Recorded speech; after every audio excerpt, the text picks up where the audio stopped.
What is up, everybody? Welcome to another edition of 49er Minded. I'm your host, Bashar, where we will get into the minds of 49er fans. I am here with somebody who's been on the show before, somebody who I've actually met. I haven't met too many of my guests before, but we got Dion from Niner Gang Podcast here. How's it going, bro? What's going on, Bass? Good to see you, man. Good to hang out with you. Have a quick show for a minute. Talk about how we was able to get over swashbuckling these Buccaneers. Yeah, they didn't make it easy, and we didn't make it easy on ourselves. It's kind of been a funny way this season has been going, so to speak, to say the less. Let me 49ers throwback's been waiting forever. I want to say what's up to him really, really quick. What's up, throwback? He says, so let's go, Dion. He says, let's go, Dion. Made it. Why does he look tired? I don't know. Are you tired, or are you saying you look tired? Well, on a mission, sometimes you be doing. Okay, it's all good. It happens to the best of us. I think Reggie was here too, or I don't know, she might have been in the chat. I don't know. It's all good, but yeah, for people that are going to be showing up late, no big deal. Better late than never. We were kind of late, no big deal. But hey, we're here. It's all good, man. We got the holidays coming up. We got Thanksgiving, Christmas coming up, and the Niners, just got off their bye week. This Shanahan team, the Shanahan era, I believe they're like 17. I forgot I read something like the 49ers just win a majority of their games after the bye weeks in the Shanahan era. I mean, so if that's going to give anybody some hope, I hope that does. Hopefully we continue that trend. It's not, it has been pretty the first half of the season. It's been a funny start to the season, funny start to the off season. 49ers are sitting at 5-4, and what are your thoughts so far, just about the whole season in general? Then we'll get into what happened with the Bucs. I saw that too, as far as Kyle starting slow. As far as like just his tenure here, and it's definitely true. The only time Kyle started quick was I believe 2019 when we ran off over 8-0 or 9-0, something like that. So when we ran that, that's when he actually, we had a fast start and we were actually doing some things. But other than that, yeah, pretty much after the bye week, Kyle is the second half of the season usually it's money. So, I was thinking to myself, like, okay, we have, those 9 more games to go. As long as we went, 7-2, and or we go at least, even 8-1, we'll be good to at least slide into the playoffs. And that's the case. But, this is unfortunately something that happens. It's just like there are certain trends when Kyle and John got here that have continued while they've been here. And one is slow starts. 2 is not signing players until mid-August or dang near September, and just knowing that you're going to have to deal with these things as a Niner fan. Just after a while of things being the same so much, you just start to get less frustrated. So, I mean, am I a little frustrated that we started out 4-4? Yes. Didn't like the 4-4, but it did give the opening to 2 players that we as Niner fans know about, but other people may not know about. And that was Jordan Mason and Juwan Jennings. Juwan went off in those games where he was that dude.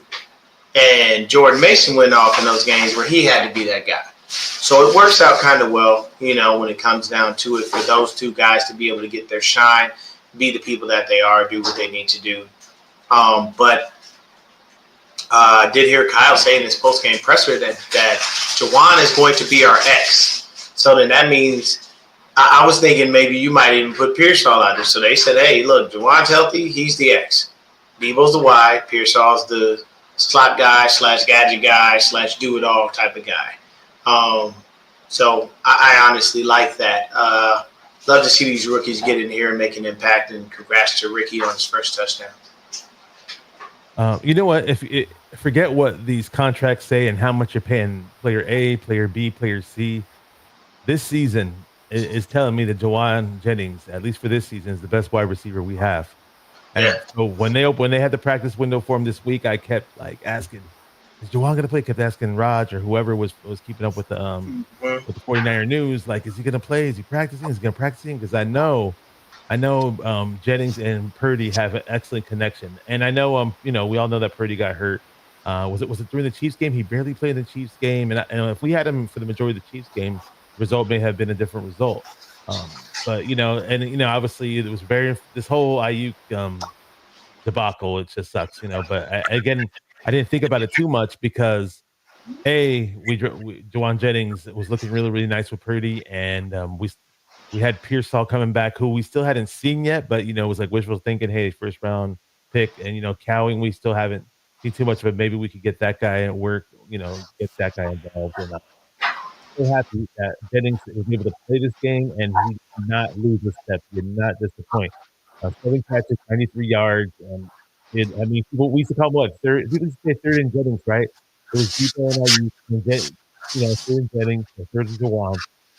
And people just say, okay, he's good, but he's just more of a role player.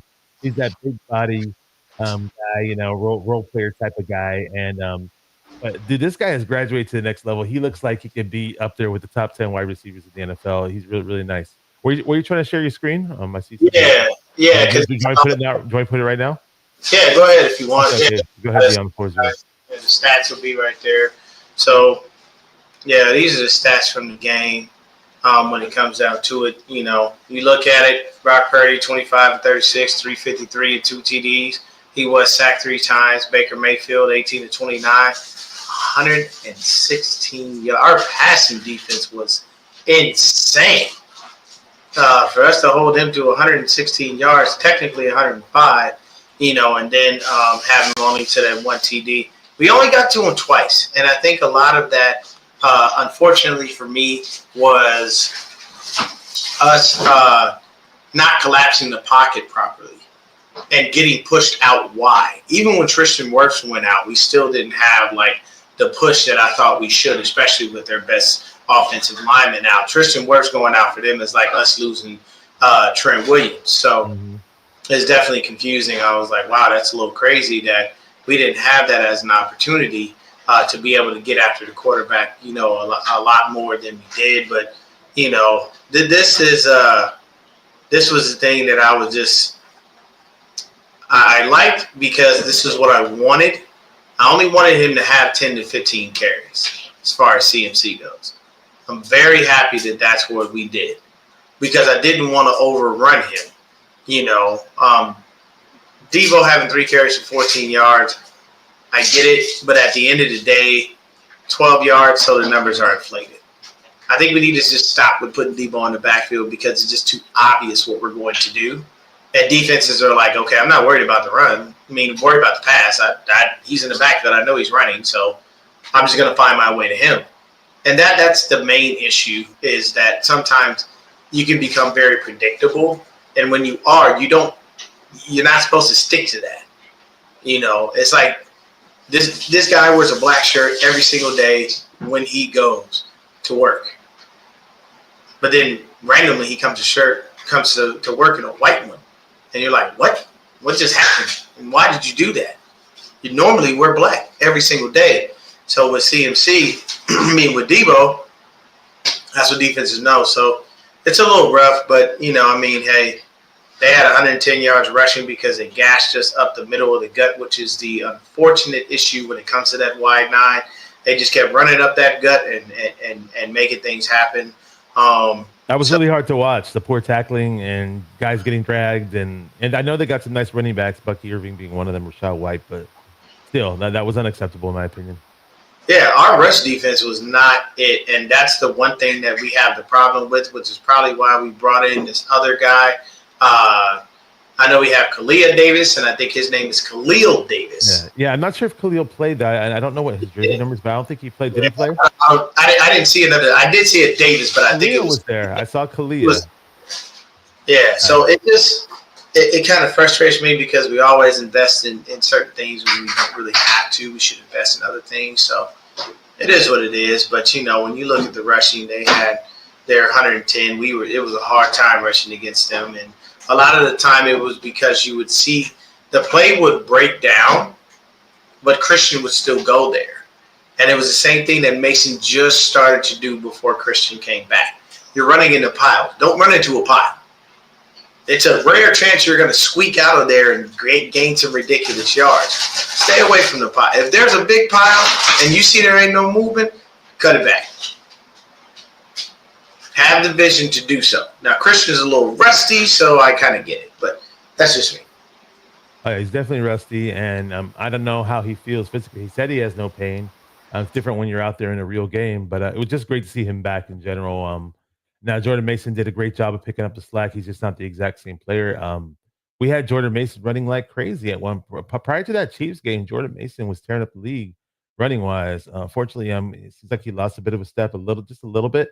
But he had one really, really nice run early in the game, and I was all pumped up, like, "Oh, cool, there you go, Jordan Mason, let's go, let's do this." And I don't know. He just it just didn't seem like he only got the ball. Was it one time actually? Yeah, he only, I thought I thought he yeah, it was just that one time. Actually, it was only 5 yards. I thought it was I thought for whatever weird reason I thought that run he had was so much more than 5 yards. I don't know. It looked really good for a split second at least. I love Isaac Garendo as a rookie. I would love to see these guys implemented just a bit more. And Larry Kruger and brought this up on his stream that like now that Ayuk's out of the picture, right? You could afford to throw in you could have CMC line up a wide receiver, right, and run some routes, and you can have Jordan Mason or Garendo in the backfield or both or whoever. You can always line up CMC out wide. Definitely will help us more so than hurt us. And CMC's excellent in the pass game, and he's got the hands, he's got it all. I mean, he.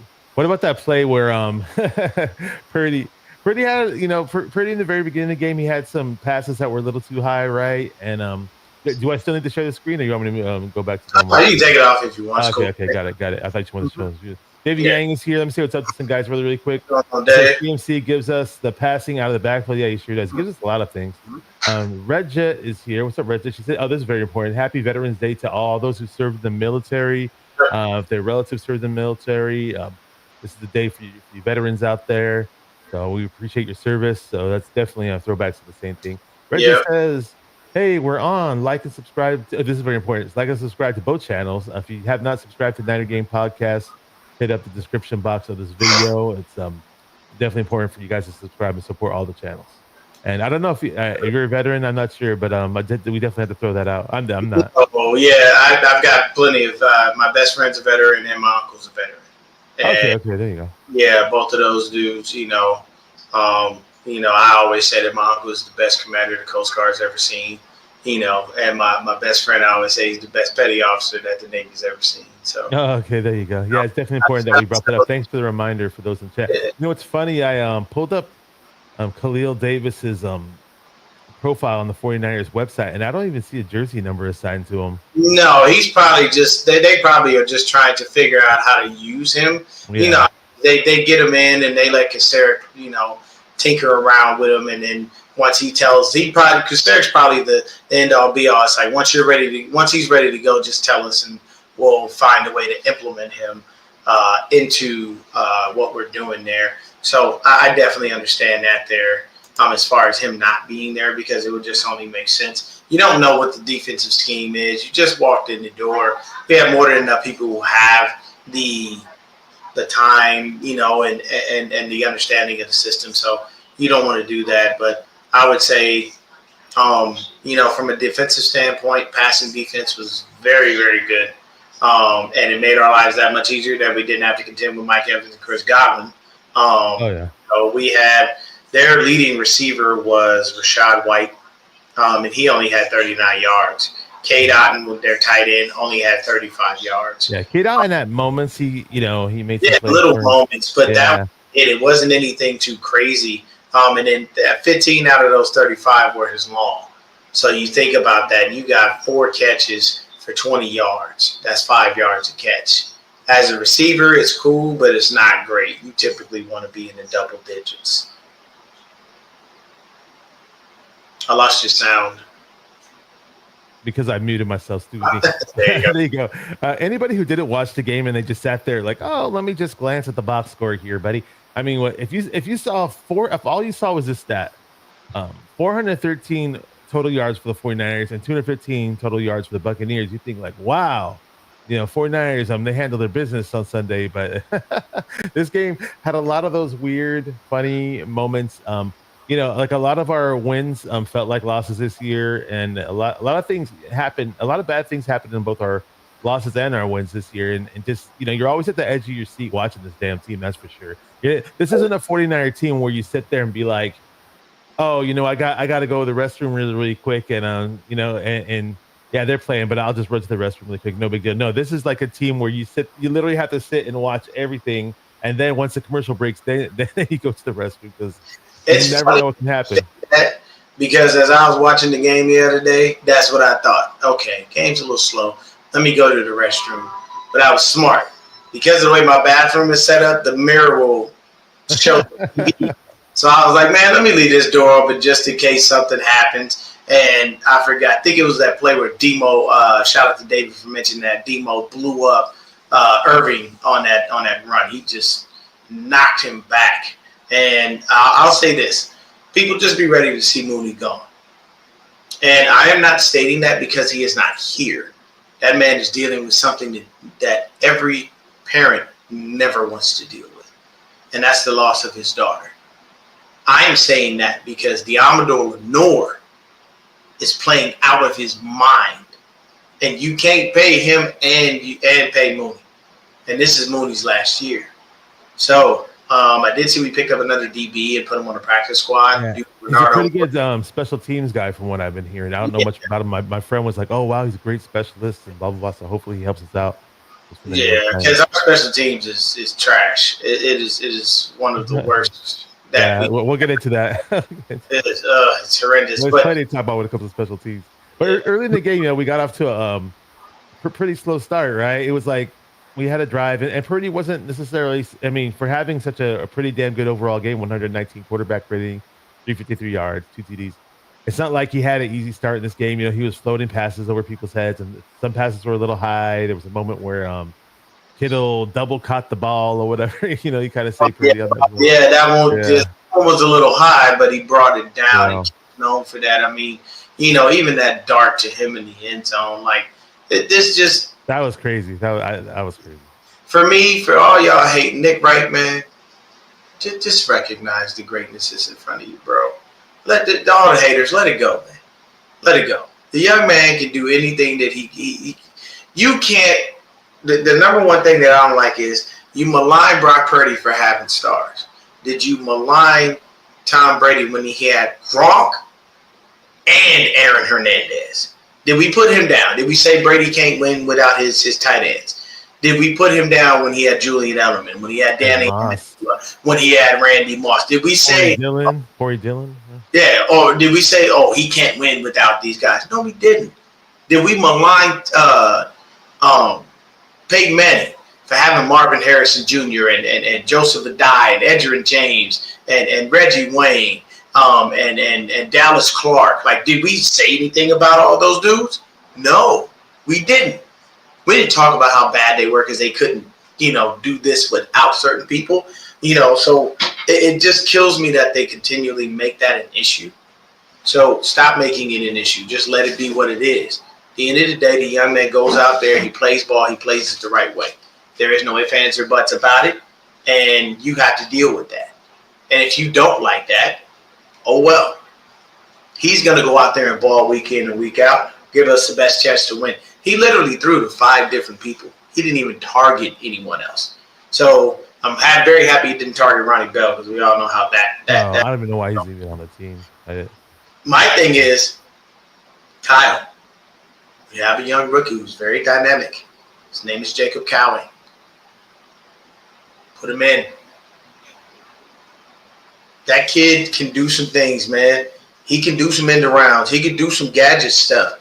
Like, the only thing that I can say is my biggest issue with Kyle is he doesn't change it up. CMC was in there for 90% of that game. He should not have been. Yes, he might have been in there for a lot of plays as a decoy. Yes, he only had 13 runs. But he was also targeted 7 times in the pass game. So instead of you doing what you should have done, where you lighten his load, you just let him go in there and go crazy because you have this innate sensibility about yourself that says, if I can't put him in there and run him into the ground or use him on every play, we're not going to win. That's not always the case. You have viable options at running back. You saw that this year. We had to get through the first 8 games without him. So it just drives me insane that he doesn't know how to manage his players' load properly. Because, see, in football, you can do load management. You know why? All you got to do is have a serviceable backup. See, in basketball, you can't do load management. You know why? Because you just, at that point, you're just being lazy. Yes, the sport is rough, but it's not as hard as football. You're not coming across the middle and getting your head taken off in basketball. Make somebody back you down a little bit harder. Yeah. Just coming down on that wood floor, hurt your knees after a while. Yes. Could you roll an ankle? Yes. But the likelihood of you getting injured playing basketball versus football is just night and day. It's apples and oranges.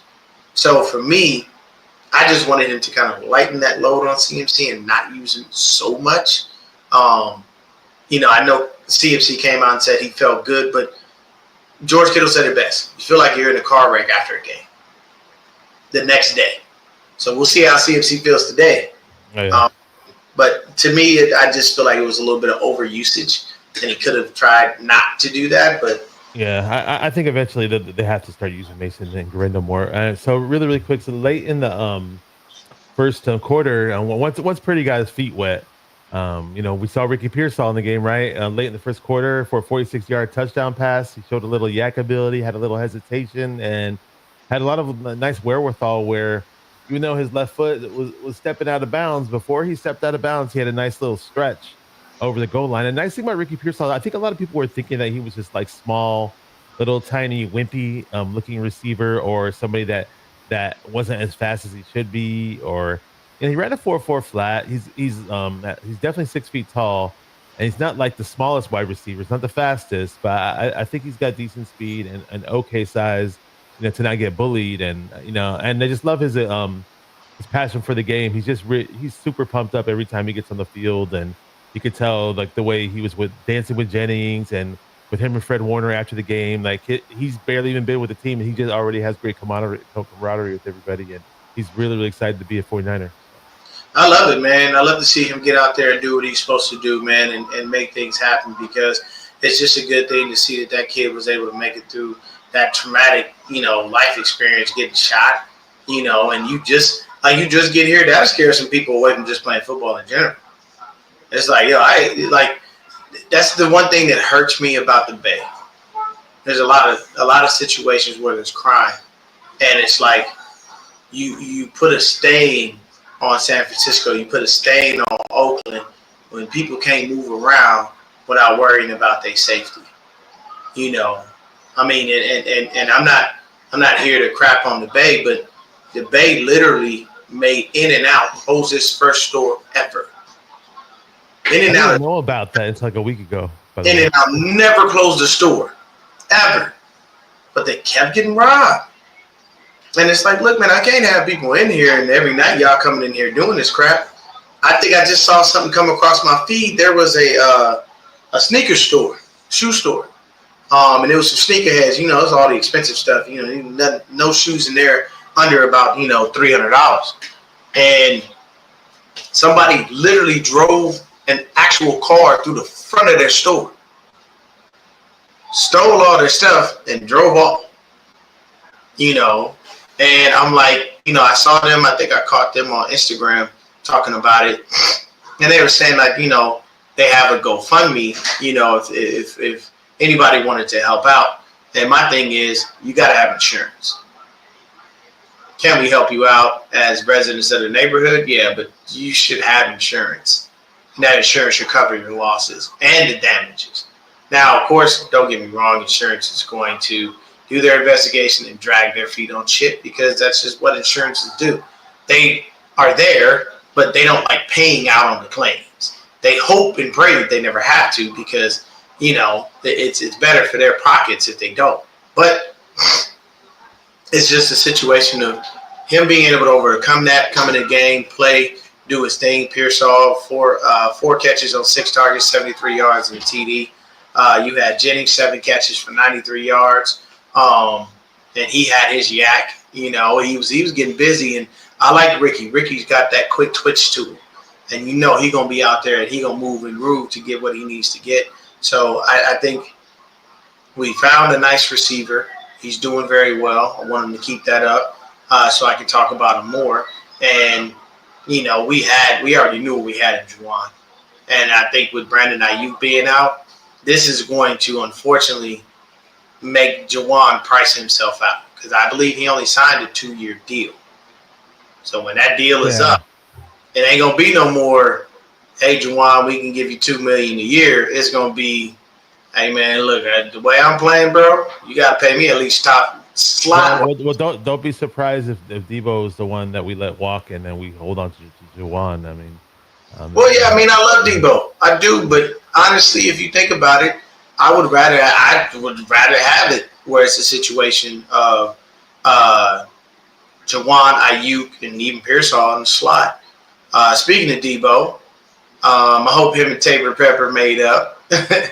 You know, Kyle Shanahan. Before, hey, by the way, if you guys want to laugh, just read on your what's underneath Niner Gang podcast. His name, Dion's name, and he put a little caption there. I'm like, well, I didn't know that he had such strong feelings for Kyle like that. That's pretty crazy, but it's okay. You can have those feelings. I know Kyle. Before I started my show, there was there was some type of breaking news about the Tabor Pepper situation with Debo, and for me, it's like, look, players in the I remember back in the day during the Singletary era, freaking Vernon Davis got in a big fight with one linebacker that we had, Paris Harrelson. Vernon Davis and Paris Harrelson got in a crazy fight, right? But it wasn't even major news. It was just like, okay, they shared the video on YouTube and people talked about it for a minute, and that was it. Like in training camp, things in practice, things happen, And for those who have played on a real football team, things have happened like that too. I've seen it happen firsthand on the team that I played for in high school. But the fact that it was in front of a national stage and millions of people are watching, and well, I was at a big watch party. It's funny because we mentioned it really quick.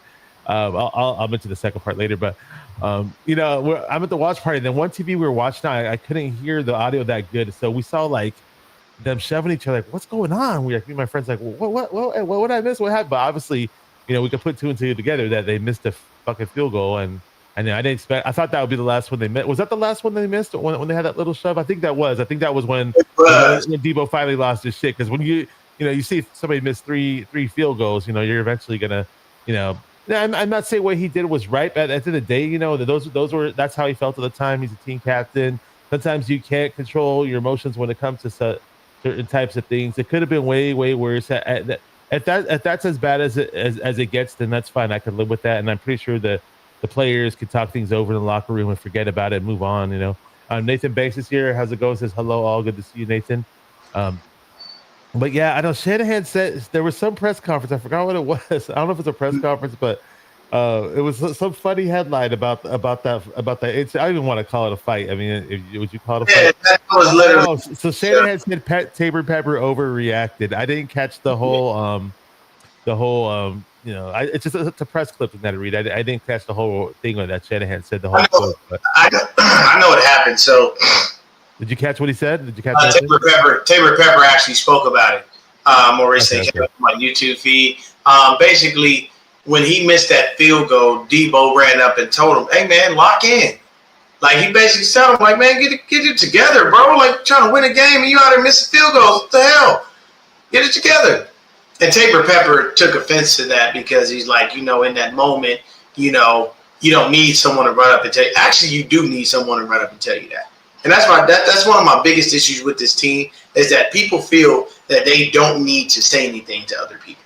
You just need to let them make the mistake and nobody say anything. No, that's not the mark of a leader. A leader is going to let you know when you're doing good, bad, or indifferent. That's how leaders work. And if I'm a leader on this team and I'm one of the people on this squad that everybody respects and people talk about, if I'm going there and I'm telling them, hey, man, lock in. Get it together in here. What's going on? Don't be mad at me. And don't come over to me yelling in my face. My name is Debo. I didn't get that name because I'm the nicest guy on earth. Okay? So, that face was like, hey, look, man, back up off me and stop running your mouth.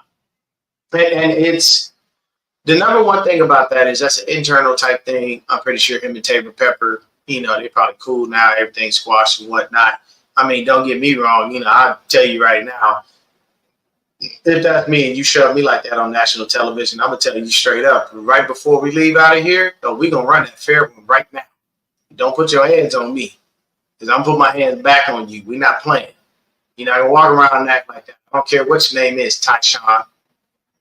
So let's get it together. But Yeah, very few people actually know his real name too, Debo. It's kind of funny. Oh no! Somebody on YouTube had me crying. They did a like a run of people who have nicknames, but it's not really their name. And it was talking about like all of those people. Debo was one of them. But it was talking about him, talking about CeeDee Lamb, Julio Jones, a couple other cats. Like all of them had nicknames, but then you see their real name, you're like, okay. Oh, I thought he really was Julio. I didn't know that wasn't his real name. No, Julio is not his real name. It's something. Okay, interesting. But it was just funny because I was looking at all these names like, good Lord, what are we doing? Under the Helmet podcast this series. Oh yeah, this is another thing I was going to bring up. Kyle had the nerve to say that Moody kicked it right down the middle to win the game. I was not down the middle. The thing with me is you put him on the left hand, she screws up. You put him on the right hand, she screws up. You put him in the middle. Like for me, my thing is you need to make your field goals consistently and stop missing. I don't know what it is with the left to the right. What need to be better about that. We cannot continue to have you screwing these kicks up because you don't know what you're doing. You know what I mean? So that was probably my only real bugaboo. Throwback did ask who my MVP of the game was, and to be honest with you, it was George Kittle. It was a little bit of Kittle, a little bit of Ricky Pearsall. Yeah, for me it's Purdy. I'll talk about Purdy in just a minute. We can all have different guys. It's all good. I was going to say really quick about the wide receivers. You mentioned, what's that? Since you never want to always agree, you want to at least. Yeah, exactly. Well, I was going to say I want to touch on this about the wide receivers really quick because you mentioned Debo and we talk about Jawan and our guys. I think they do a good job of complimenting each other because Jawan is that big, tallish guy, who doesn't look too fast. He didn't run a fast 40, but yeah, he can shake people off and make plays, especially when it matters. Like he's got that clutch, killer instinct type gene inside him, right? Pearsall is a guy that, from what we understand, runs extremely crisp routes. I saw him in practice. He looked really crisp with his routes, and he pretty much catches almost everything. He's a move the chains type of guy, but every now and then he can kind of get you a nice play downfield too. Debo's just a splash play guy. He's not your typical wide receiver. He's not going to move the chains like Jawan and Ricky, but he's going to get you those splash type run after the catch type plays. 5 catches for 62 yards. There's always a fun moment every now and then when Debo has the ball. There's some exciting moments.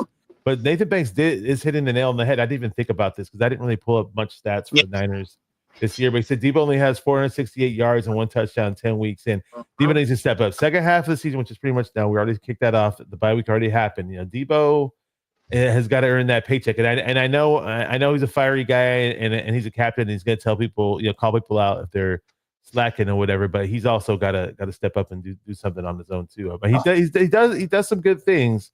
But we need to see some great things, is what I'm saying. There it is, and I agree with you 1,000% on that. We got to have guys to step up and do things to make sure that they put themselves out there. Hey, I'm paying you how much, and that's what you're giving me. Mm-hmm. Okay, and then my wife right there in the back. What'd she say? She echoes the sentiment. She's a Cowboys fan, and she is pissed that they gave Dak that money. And look at that. Oh, dude, a lot of Cowboys fans. Did nothing. And now you're out for the season. So once again, I paid you for what? Even Jimmy Johnson was on national television, so I would have never done that. Wouldn't have given that kind of money. Never. You're talking about Jimmy. Wait, what did Jimmy Johnson do?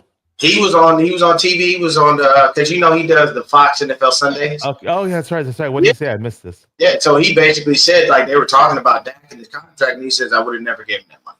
Wow. Never made him that kind of hot. Well, a lot of 49er fans, I won't say a whole lot of 49. Yeah, some 49er fans, some NFL fans. When like Purdy's had a kind of a season where at one point he was putting up great stats, and then he had his moment where he sunk kind of low or whatever, and we saw his better, his biggest output in terms of yards, 119 quarterback rating, 2 TDs, no turnovers, did a great job of protecting the ball. And this guy's always look when he's even like that ball that he floated up to like McCaffrey, right? And like it was like a rainbow. It was like that was a funny looking pass, but it was like okay, cool. The thing is, you go back and watch that. And we all know McCaffrey did a great job of running extra to catch that, and he caught it in stride and almost looked like he was going to get a TD. But when you go back and watch that, it's not like Purdy just sat there and had all day to throw and he had it. He was just comfortable. He had some dude like that. It looked like the dude threw his helmet in Purdy's chest when you go back and watch it. It's like he's Mhm. always like having to spin around or that jumping. Sometimes there's time to throw though in the clean pocket, and I think people are getting covered by a man to man, and you go back and watch the Yeah. replays of the all 20 and people are actually covered, which is kind of frustrating. But then again, he uses that to advantage because when people are running man, it makes it easier for him to run. So no, I don't want to necessarily have a starting quarterback that relies on his legs the whole damn time. But he does run in certain spots in certain situations, a la Jeff Garcia or Yeah. Steve Young. At times, he didn't overdo the running. There were times that he did because he was the best freaking runner and quarterback that we ever had. Kaepernick at points at times was pretty damn amazing too with that.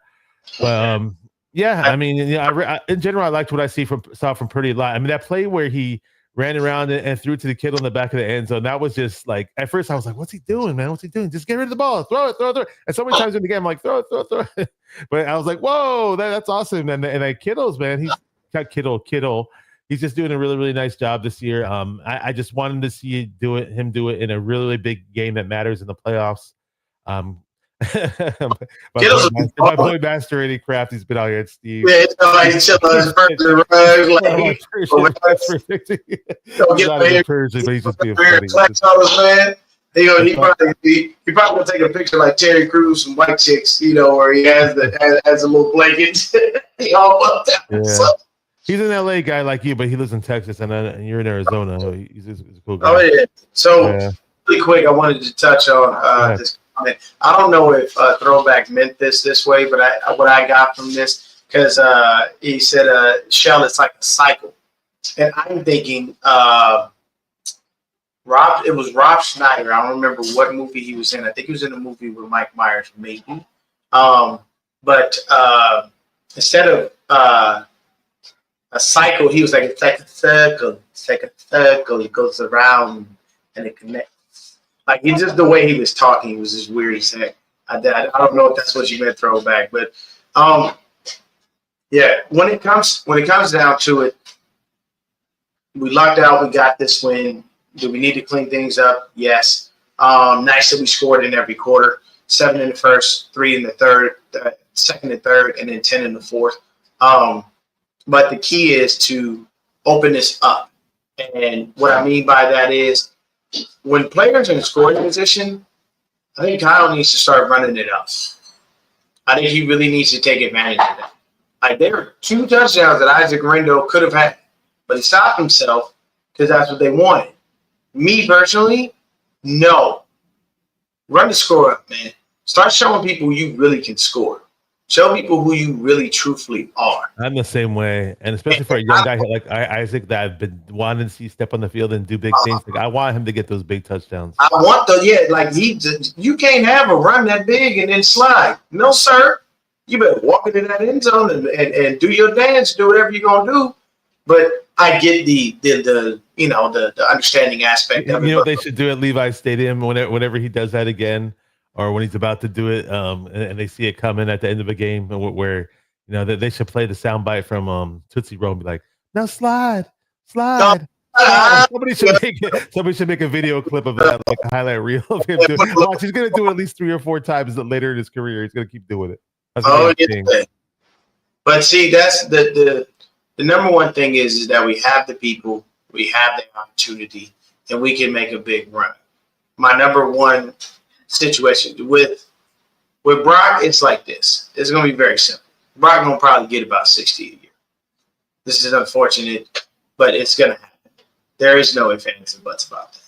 Now, people just prepare because Brock's agent is going to tell him next year, don't you set foot in camp until you see your money. This could probably be the only contract outside of Jimmy Garoppolo's that we see done quick. Because the minute the season was over, they handed Jimmy that money just like that. They didn't even think. They gave him that bread. But the difference with Jimmy and Brock is Brock's done more. And he's shown you he can be better. There isn't a bunch of, oh, my bad, there's just not a lot of at the press conferences. That's a tough play, and all these facial expressions. Brock is a true leader. He really is, man. Yeah, and he's like the nicest like choir boy guy off the field, right? We all know how religious he is and how nice of a person he is. But on the field, he's not gonna be afraid to tell anybody. Oh no, he's a killer. To shut up and they better get their asses in gear either. So he's got both. It's a really nice yin and yang that we have in Brock, and I love it, dude. Yeah, you got to have that as a player, and especially as the quarterback, you're the leader of the team. So you got to be able to reel those dudes in, make sure they adhere to whatever you want, and make things happen. I honestly think that it's just a situation right now. If Brock, I would say if we make the playoffs, probably go out second round or go out in the NFC Championship, they could try to give him like 55, maybe even 50. But if we go to that Super Bowl, you can forget it. That man is going 60 and up. It's not even going to be a chance. The only thing I don't want to see Kansas City in the Super Bowl again. I just have a feeling like I don't want to talk too much about KC. It's all but certain that 3-peat is going to happen. But for me, I see it like I don't want to talk about the KC too much. I still want to talk about the Niners in this game, some stuff we missed on. But I'll touch on it really, really quick. I kind of feel like though when teams peak really, really early, like sometimes they tend to crack somewhere down the road in the playoffs. Like doesn't happen. I'm not saying it always happens with the Chiefs. It's 100% going to happen, but if it does happen with the Chiefs, it almost won't surprise me. And the same with the Lions too. I'm not a big fan of teams peaking like so early. You know what I mean? And the Lions, honestly, like everybody's looking at them like, oh, look at this team. I think we played them in a couple of games. If I'm not mistaken. I believe that would be, let me see, because we got who next? Sea Chickens? I believe so. That's our next opponent. Yeah, we're playing them at Levi's, the Seattle Seahawks, and yeah, we got to does very well against the Seahawks. So hopefully, he continues that. Yeah, we got to play the Hawks. Then we got to go to Green Bay, to Buffalo, and then we play the Bears, the Rams. Yeah, the Lions are the last game of the season. Or my bad, they're second to last. And then we play the Cardinals, which I'll be there at that game. I'm definitely going. Oh, there you go. Cool, man. Anytime they come, I'm going. I don't care if I got to sit in nosebleeds. I'll go to that game because we take over. Well, how much are the tickets going for? I'm curious. They're actually not crazy. Usually it's roughly you want to be about mid levels. You can probably pay about 150 max. Okay, I got you. Mid level. I looked out one year and was down there on the third row. I found a ticket on SeatGeek for like $98. Okay. I've talked to two Niner fans about this. One of them said he doesn't go to the games anymore in Arizona because he feels like he's going to get into a fight. Then when my first cousin, her husband brought her two sons at the game once, she was scared, like, oh, this big fight was going to happen right in front of us. And she didn't feel good, with her sons being there, and I don't know how it is when you go all the time, right? So I'll tell you, when I go, 9 times out of 10, we outnumbered them in. That's what I figured. Yeah. Fashion, like literally, we mob, and when I say we mob to that stadium. Like it's an overabundance of 49er fans. I've only had one issue when I went, and I was just walking down the court, to go to my seat, and the guy literally just shoulder checked me. And I'm pretty sure he did it because I was a Niner fan and he had on a Cardinals jersey. When I told him, I was like, hey, man, watch where the F you going. Like, come on, bro. And he said, excuse me? I was like, yeah, man, I know. You shoulder checked me. I know that was intentional. You know what I'm saying? I'm like, look, man, you want to talk about the game, you want to have some back and forth banter, that's cool. But, you get the physical things, I'm not playing. So dude looked at me. He was like, oh, so we got a problem? The next thing you know, his face looked like he saw a ghost because I felt a hand on my shoulder. There was about 8 Niner fans right behind me. We got a problem over here? I looked, I said, I don't know, do we? Now, it's only 2 of them. It's like don't be a menace to South Central while drinking your juice in the hood. Do we have a problem? Yeah. And what happened? Hey, they looked and they was like, nah, man, it's all good. And he was like, wait a minute, homie, where you going? He was like, shouldn't you apologize for being an ass? And the guy looks and he says, hey, man, my bad. It's all good. And he looked and he was like, we stick together, man. Don't even worry about it. We had your back. We saw that from a distance. Bang bang Niner gang. Yeah, like, and that's the thing. We go there, bro, and like the first time I even went to Cardinal Stadium, it was literally a sea of 49er fans and a sea of Cardinal fans, and all we did was talk crap to each other, drink, and go home. That was it. Like, there was nothing else. Like, you don't really get into anything because 9 times out of 10, these people, like, I don't give enough attention to someone who's had too much to drink and is over the top. I'm not even going to give you the attention. I'm not going to fight you. I'm going to let you fight yourself. Because if you swing on me, all I'm going to do is move and watch you hit the ground. I don't see that, and I haven't encountered that. And that situation I just told you about was the most I've ever dealt with. You get a couple of fans, they feeling themselves, hey, we better than y'all or whatever. But at the end of the day, I'm still taking a hit. I don't know what to tell you. So this year, Cardinals look a little bit better, Poor Kyler, God, he got rocked in that last game, though. I haven't caught it yet. I got to see the highlights. They smacked that boy helmet off. He came. He was running, or was it a sack? No, he was standing there. Dude came off that edge. There was no protection. Oh, wow. He came off that edge free. And he's a small little guy. He's not built like an NFL quarterback at all. He's basically like Jacob Cowling size. One thing I'll give him, he got right back up. Oh, he did? Okay. He got right back up.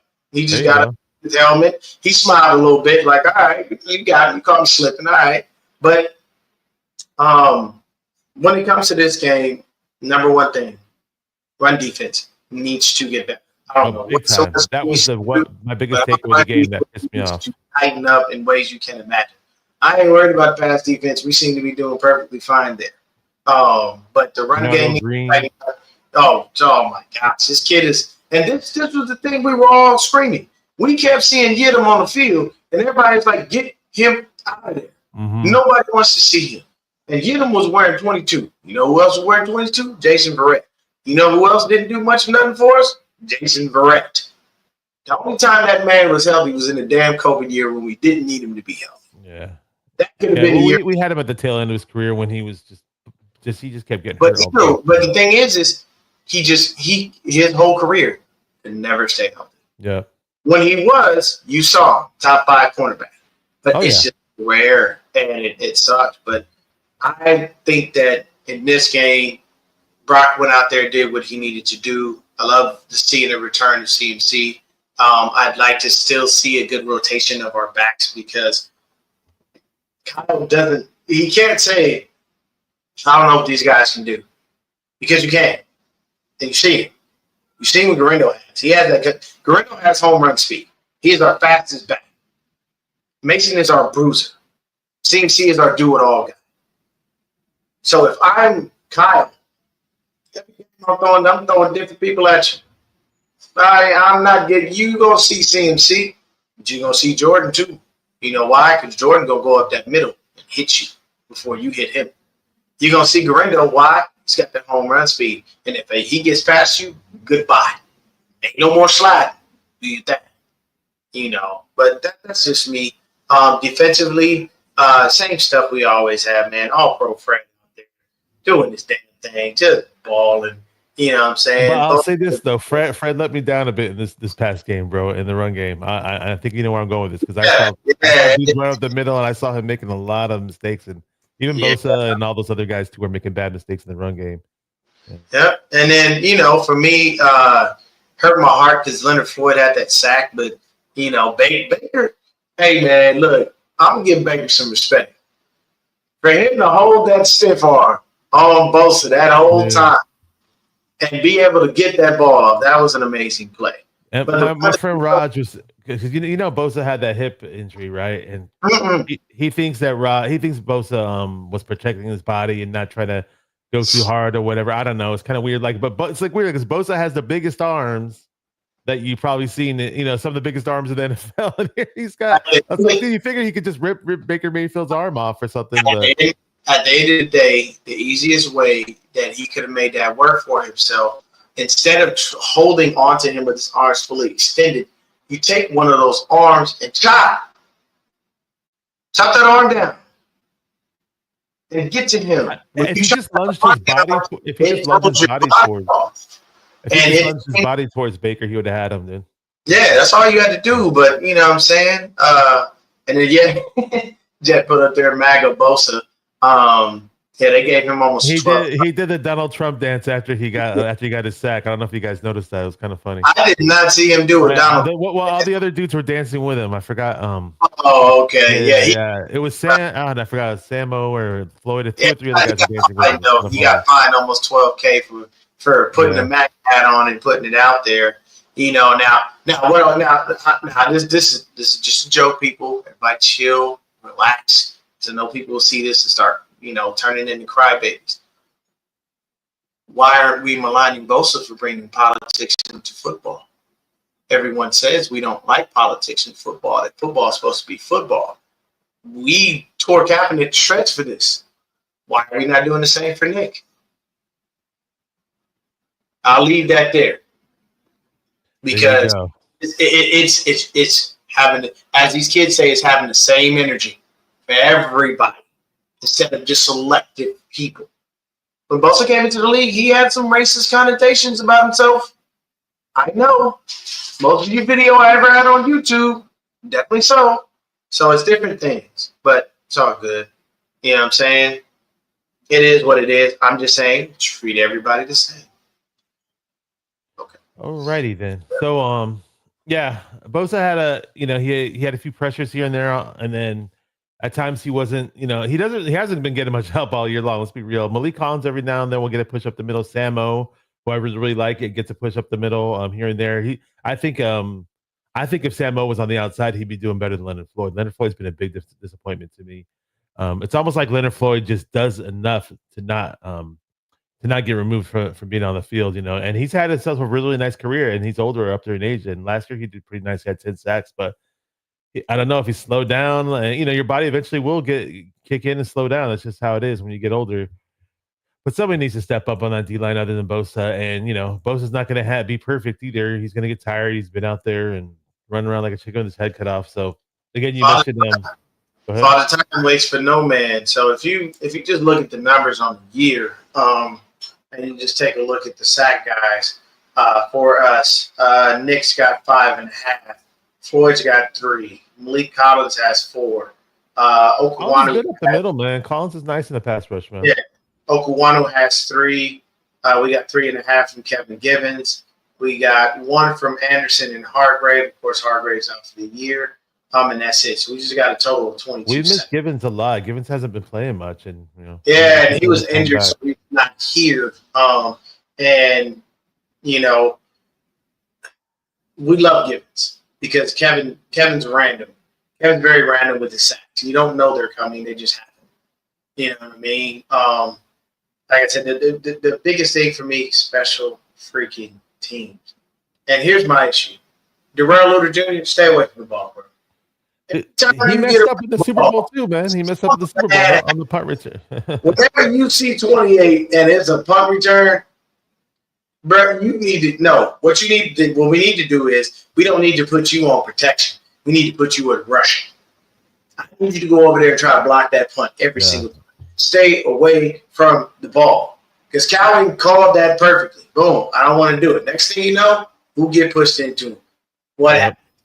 You see 28 around that ball when it comes to a punt, just run away. Because 9 times out of 10, he going to roll to the end zone. The 5-yard line, luck, man. And sometimes that's the situation. I ain't really tired of us giving teams free touchdowns. We gave that free touchdown. You give them that.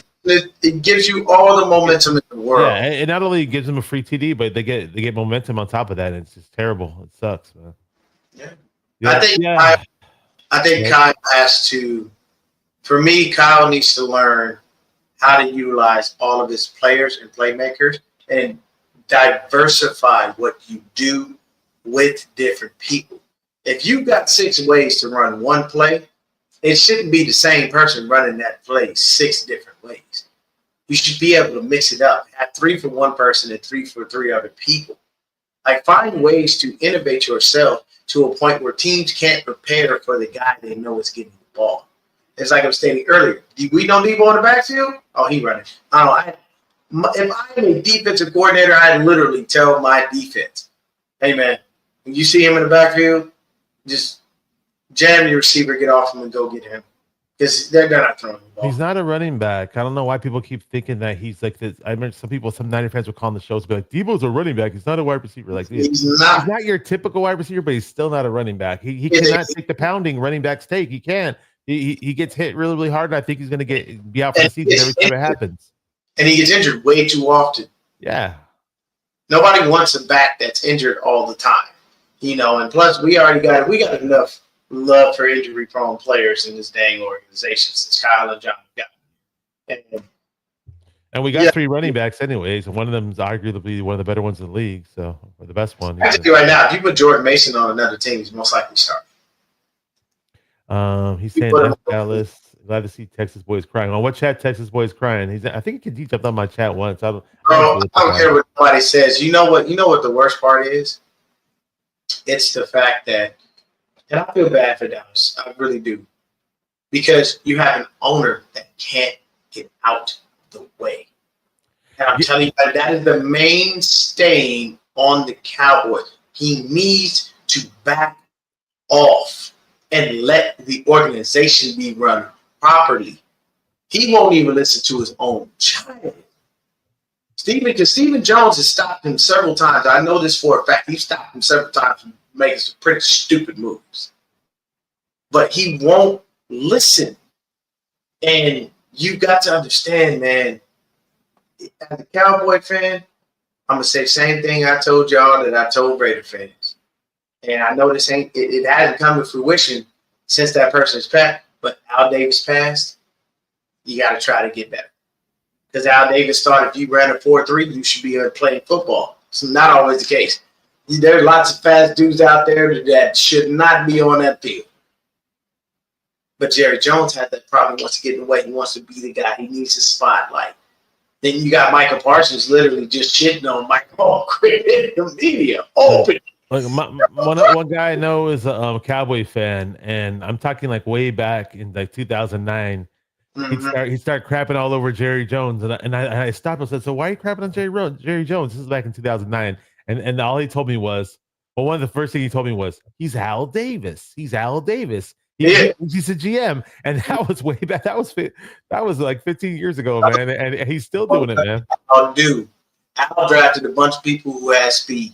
And track stars, world-class track stars. That's track stars. If he could have drafted Usain Bolt, he would have drafted him too.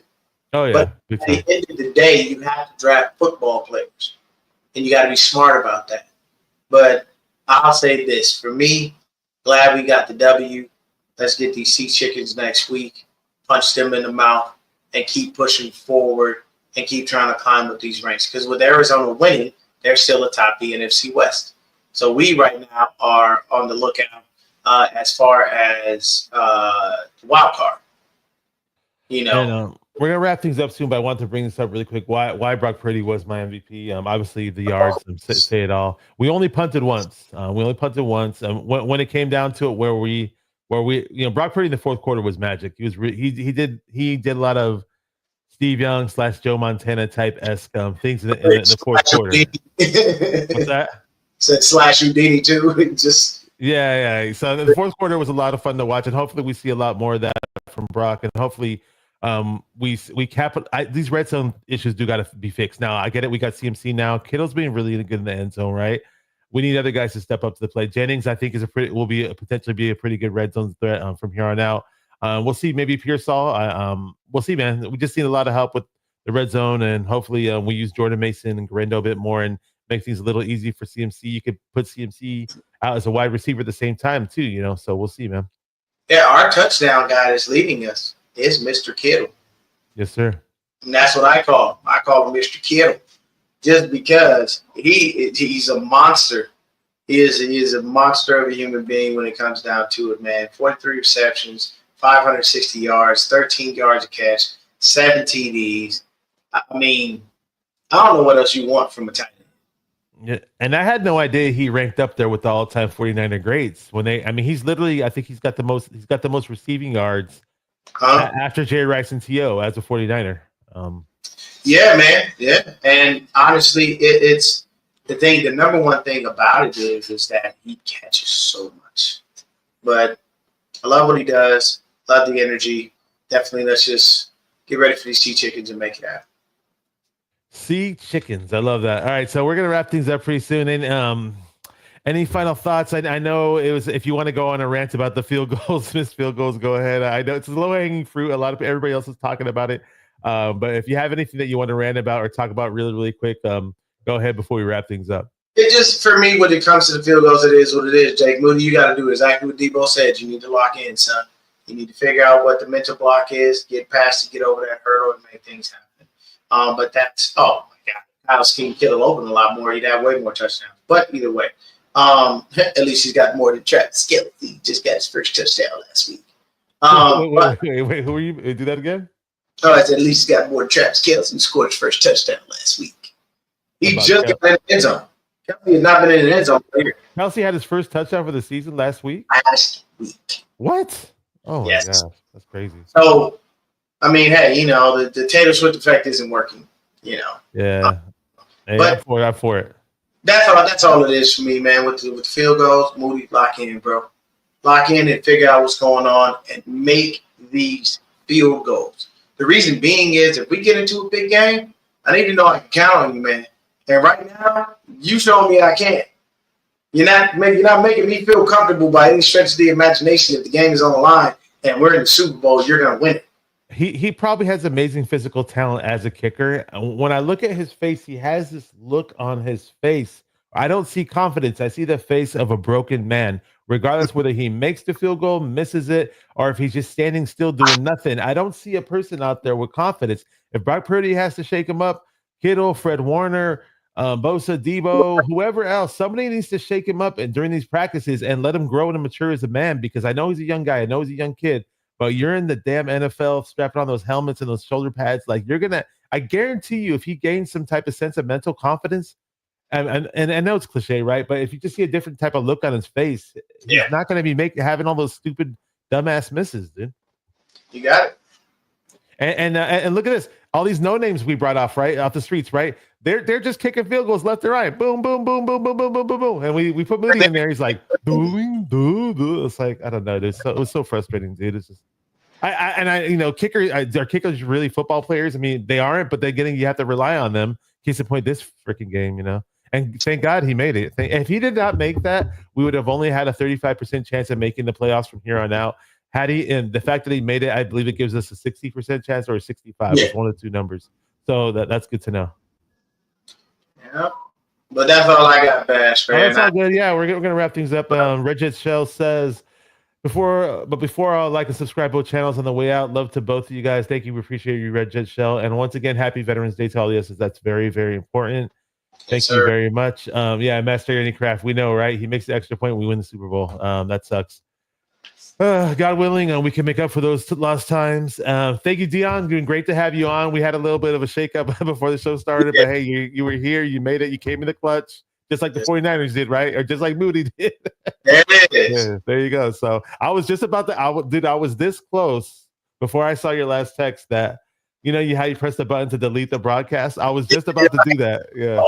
So, I grabbed my phone one more time and I saw you. So appreciate you, man. Appreciate everybody in the chat. Thank you guys very much.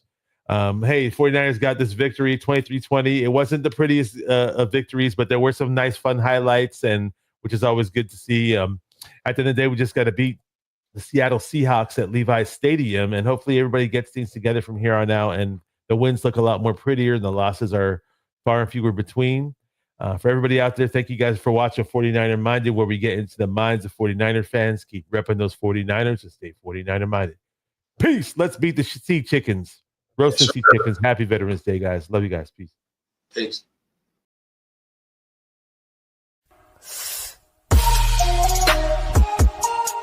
Come on, 49 faithful. Let's get it.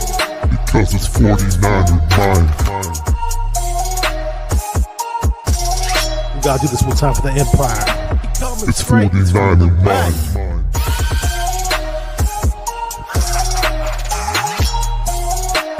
It's 49er mind. We gotta get that brick by brick real quick. 49er mind. Yeah, area.